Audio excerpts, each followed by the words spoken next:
Doja Cat? So we're gonna do this.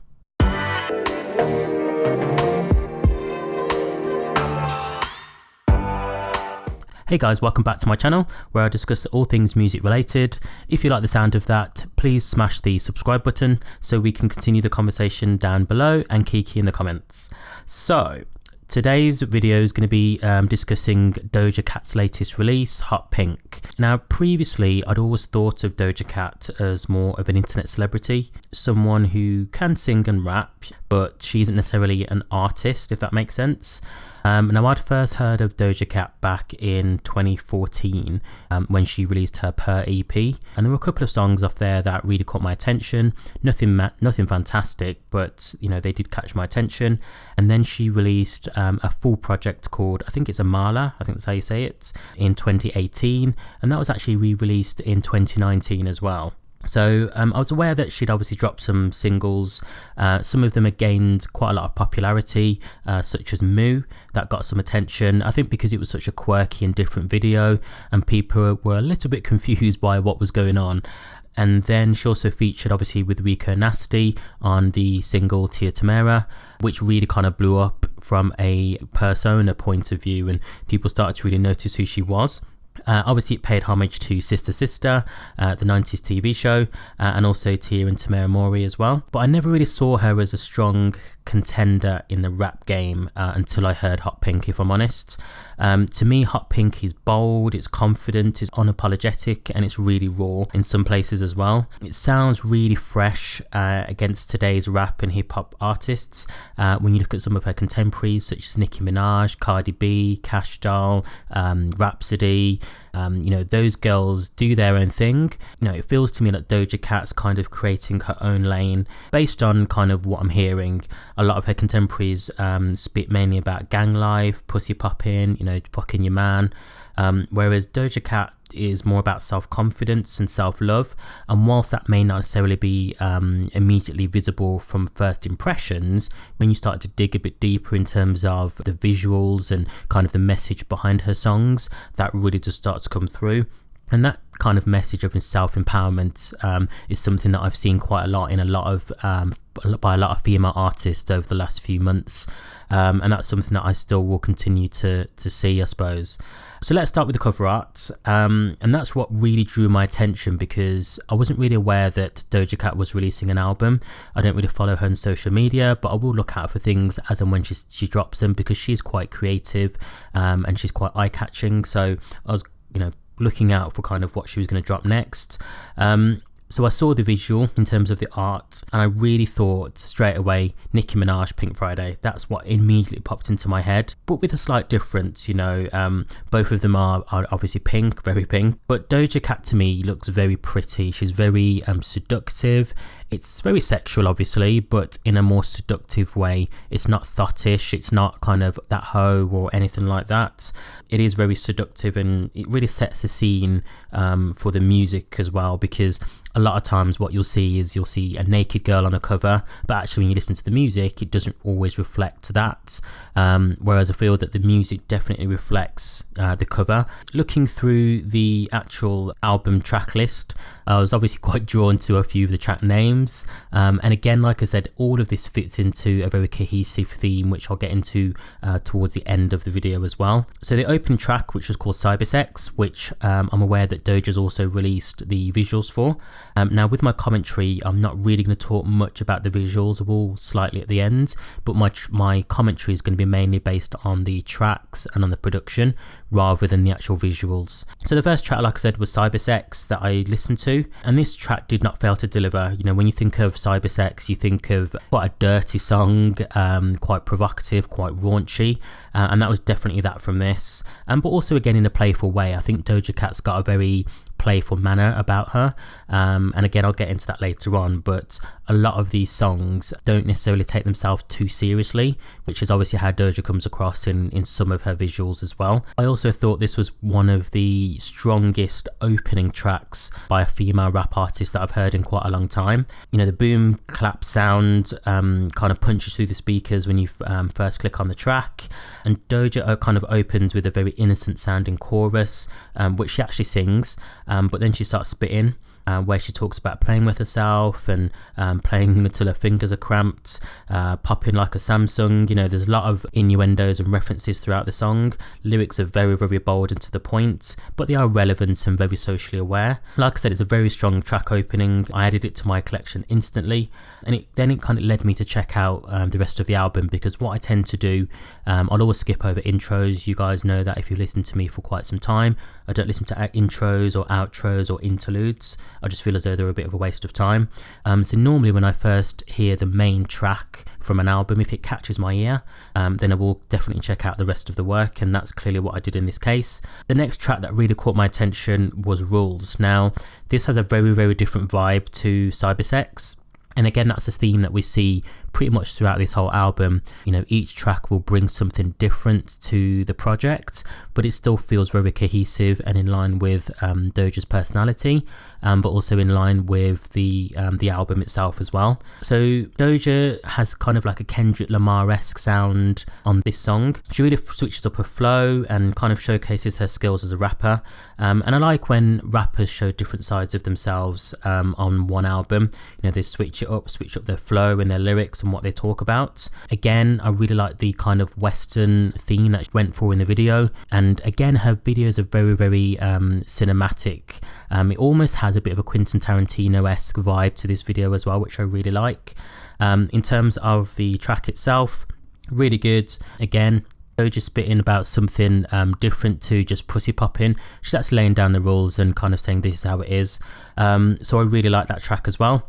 Say So was the next track that I listened to.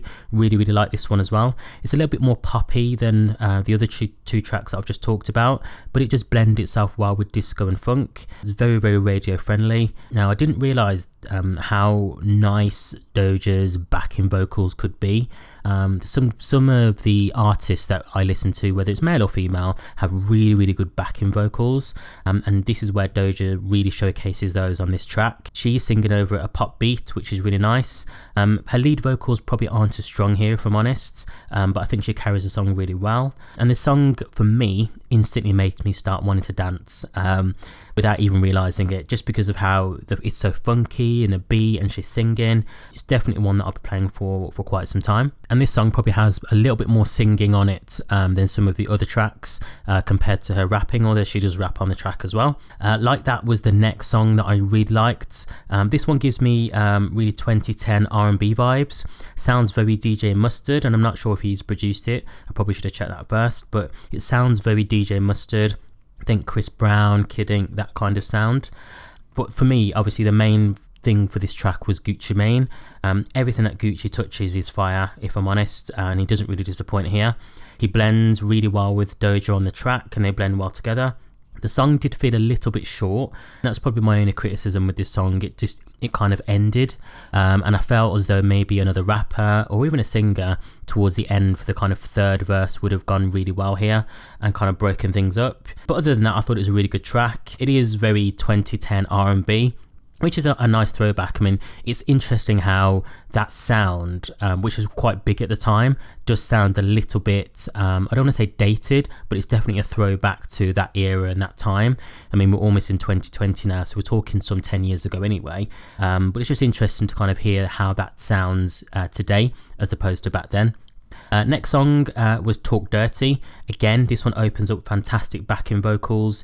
When I listened to it, because I listened to it a lot with headphones, this track gave me tingles. So I had goosebumps on my arms and the hair stood up.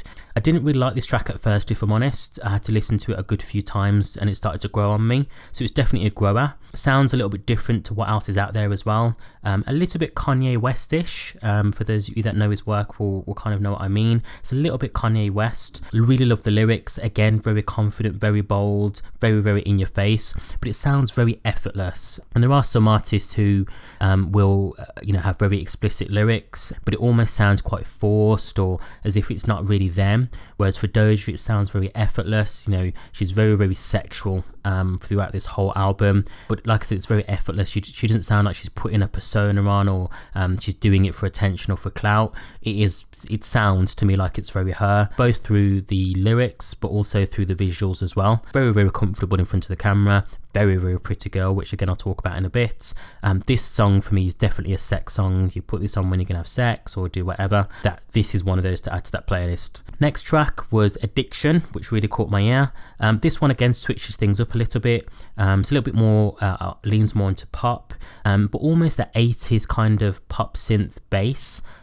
So for those of you that are old enough to remember synth pop, will understand what I mean when I say that the bass line sounds very synth, or synth inspired at least. I think Tinashe would have sounded fantastic on the chorus for this, because this song itself is very Aquarius. For those of you that know Tinashe's work, it's very Aquarius. It's very Revere or Blackwater. It's that kind of sound, and I think she would have done really good on the chorus. Not to say that Doja doesn't sound good. I mean, she really sounds fantastic actually singing on this track, and I really love how they've layered her backing vocals throughout the whole track. I just think Tinashe would have brought something a little bit different to the track, would have gave her some exposure as well, but I think she would have gone really well just on the chorus. Next track is Streets is Fire. For me, when the beat kicked in, I was like, wow, this track is amazing. Gave me goosebumps. Backing vocals are on point. I've noticed that, like I said, Doja's backing vocals are really, really good. I know that it puts some effects on them, but generally her backing vocals actually sound fantastic, and I'd be curious to see what she would sound like on a full R&B album. So think of your LMAs and your Summer Walkers, that type of sound. I think that probably would go for Doja Cat, if I'm honest. So it'd be nice to kind of hear her on a more contemporary R&B album. Her main vocals on this track seem a lot stronger as well, which is nice to hear, and it blends really well with the actual production of the track. Again, this track is very, very radio friendly. Felt as though the song could have maybe done without the rap, interestingly, because on all of the tracks throughout this album, Doja sings and raps on all of them. But I felt as though this track could have just had her singing. I think it would have been nice, because it was such an R&B sound, just to have her singing on this track. And if she wanted to break things up, maybe bring in a separate rapper, or like I said, have a separate singer or something like that. But I just felt as though this maybe didn't need a rap verse, just being honest. I also like the reference to Final Fantasy, so for those gamers out there, and I'm a gamer. So Shine was the next track. This one fits very much into the current state of hip-hop. Doja is fully using the auto-tune in 100 on this track, but she's proven already on the album that she can rap, so she doesn't necessarily need to not use auto-tune. I think auto-tune gets a bad rap sometimes because a lot of artists will use it when they can't rap, so it's almost them hiding their rap skills, whereas like I said, Doja's already proven that she can rap on this whole album. So hearing her with that auto-tune, and like I said, it's it's on point. That's what everyone's doing at the moment. So it sounds really good. I'm not mad at that at all. And that was it in terms of tracks for me. I know I've kind of rattled through them quite quickly, just because there was quite a lot that I took away from this album. This is probably one of the albums where I could listen to from start to finish. I think there's probably only 3 tracks from memory that I haven't added instantly to my collection, and I probably will at some point, but these are the ones that really stood out on the first few listens. Moving on to the visuals, like I said, Doja is very, very creative, and I think so far she's released 3, maybe 4 visuals from this album: Juicy, Cyber Sex, Rules, and Bottom Bitch as well. So I'm interested to see if she's going to put out any more visuals for the album. But for me, this is definitely, again, one of her stronger areas. When you look at all 4 visuals, they're all very different, but they all fit very much with the song. And I think as well, Doja is someone who doesn't use her visuals or her imagination to hide fact that she hasn't got talent, if that makes sense. I think she's incredibly talented, whereas, and this is something that I think is quite natural for her. You see sometimes with artists, they'll become quite creative and quite visual, but actually when you listen to the music and the vocals, there's not much substance to it. There's nothing there. Whereas for me, I think Doja almost has the persona or the personality, but that comes after the music. And there's very few people, in my opinion, who are so creative like that, and still very, very talented. Nicki Minaj springs to mind. I know that she went through that whole Pink Friday phase and the Roman Reloaded, and she had the pink hair and the bright colours and the bright visuals, but when you go back to the start of Nicki's career, she wasn't always like that. Nicki Minaj is very, very talented. She's a great lyricist and she writes her own music, which she's not scared to tell us on social media. But that comes first for her, and then her visuals or her persona comes second. The whole Barbie doll-like persona, which she seems to have kind of dropped now, but she had that for quite a long time. That comes after. Another artist that springs to mind who, again, is very, very creative, but that comes after the music, is Lady Gaga. I know she's not a rapper, but again, it's very similar. If you go back to the start of Stephanie's career, because I've listened to a lot of her earlier music when she worked with Darkchild, for example, and she still sounds the same. She's still very creative, but the whole Lady Gaga persona, which kind of came around the same era, that comes after the music. So Lady Gaga can clearly sing. Very, very talented girl, writes her music, but the persona comes after all of that. And there's not many artists who you can say have such a fantastic persona, very, very creative, but they're still very, very talented. So I think Doja's aimed very, very high. She's already proven, based on her two previous works, the Amala and Purr, that she can clearly put out projects and she can sing, but this, to me, Hot Pink elevates her to a whole new level. I feel as though she is aiming very high, and she's hitting that mark as well. I think she's also showing a lot of these girls how to do it. Like I said, her visuals are very creative. She is comical, but very eye-catching, very beautiful girl. I didn't realise how beautiful she was, and again, it just shows that she doesn't rest on pretty, because when you look at a lot of her videos, especially the ones that she's released from this project, she looks stunning, but it just shows that she hasn't just stood in front of a green screen with a bikini on working, because she could do that, based on the music that she puts out. She could do that, and she hasn't done that. She's brought different concepts to videos, and she's got out and gone off on location and shot videos, and that's what we want to see. Serve us with looks, serve us with body, serve us with studios, serve us with concepts. That's what we want, and for me, that she did that really well so far.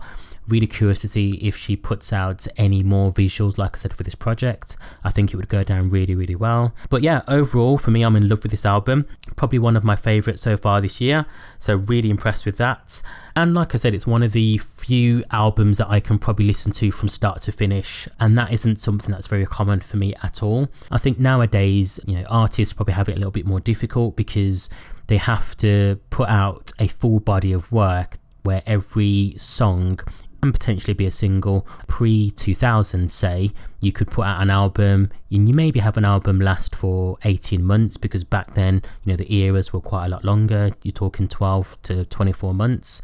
An artist would promote them over that time, but they'd only probably release 6, maybe 7 singles with a re-release in there. A lot of the tracks, or some of the tracks, were filler tracks. They were album fillers, so they weren't necessarily going to be geared for a single, but it was nice to listen to. Whereas now, because we have choice, because we can pick the songs that we want, each single has to have that special something about it. It has to be single quality, because as I've said before, artists and record companies will listen to the feedback on social media. They'll also listen to the feedback from the streaming sites, and actually some singles will change. We've seen it before where single number 2 was meant to be X and it changes to Y, because the reception to it on social media and the reception to it on the streaming sites, Apple Music, Spotify, etc., has been so positive. Actually, they want to gain in that momentum and lean into what they probably want to see. So it's interesting to kind of see how that's evolved over the last 5 years, and for me, Doja really hit that here as well. Each song could be a single, each one could be an album. I'd love it if she completed this as a visual album, because I think it definitely deserves the attention, and I really hope that people support it. I've seen a lot of buzz about it on social media, on YouTube and on Twitter and Instagram, so I hope that she really gets the recognition she deserves for this album, because I personally think it's an unexpected surprise, and I really hope that she gets the accolades and recognition that she deserves. Very, very versatile album. It leans into pop, R&B, rap. So yeah, she's definitely proven that she's a contender in the game.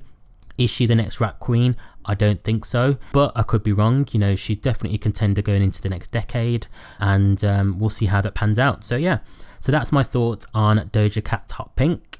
Let me know below what you guys think, and make sure you stream the artist. So please go and stream Hot Pink and show the support on social media, on Twitter and Instagram. And yeah, let me know below, do you like the album? If you do, what are your favourite songs, or what do you dislike about the album or dislike about the songs? And please comment below and let me know what you think. So yeah, that's it from me today. If you've liked this video, please give me a thumbs up and hit that like button, and also don't forget to hit the subscribe button to be notified of when I next upload. That's it for this time, guys. I'll speak to you soon. Bye.